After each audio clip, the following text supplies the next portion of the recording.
ઘણું શીખવી જાય છે જિંદગી. હસવા કરતાં વધારે રડાવી જાય છે જિંદગી.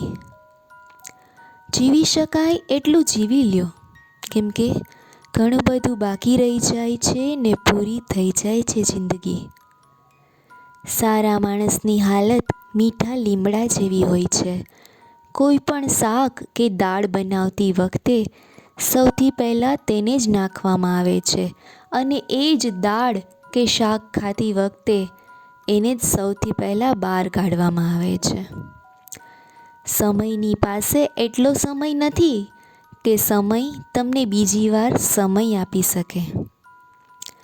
આખી દુનિયા ફરીને માણસ ઘરે આવે એટલે એનો આખો થાક ઉતરી જાય. પણ જે માણસ ઘરમાં થાકે ને એનો થાક આખી દુનિયામાં ક્યાંય ન ઉતરે. એ લખી રાખજો. ઢગલો પુસ્તક વાંચીને 2 લીટી પણ લખી શકાતી નથી, પણ એક કડવો અનુભવ તમને આખું પુસ્તક લખાવી શકે. સફળતા એક દિવસમાં નથી મળતી, પણ નક્કી કરી લો તો એક દિવસ જરૂર મળે છે. સુખી થવા આખી જિંદગી દુઃખી થાય એનું નામ માણસ.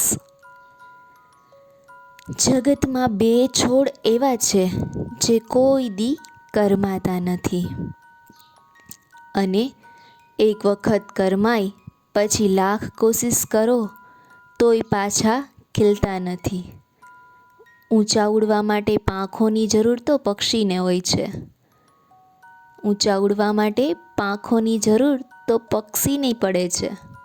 માણસ તો જેટલો નમે એટલો ઊંચે જાય છે. સત્યને એક માણસ નથી મળતો, અફવાને ટોળા મળે છે.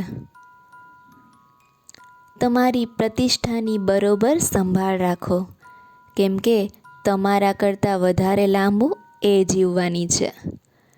ભગવાનને એવી પ્રાર્થના, ના કોઈનું આપેલું મળે ના કોઈનું છીનવેલું મળે. મને તો બસ મારા નસીબમાં લખેલું મળે.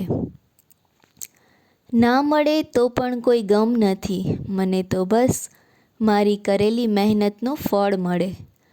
જિંદગીમાં 2 જણની બહુ કાળજી રાખવી. એક કે જેણે તમારી જીત માટે બધું જ હારી દીધું હોય તે પિતા, અને બીજું કે જેની પ્રાર્થનાઓથી તમે બધું જીત્યા હોય તે માતા.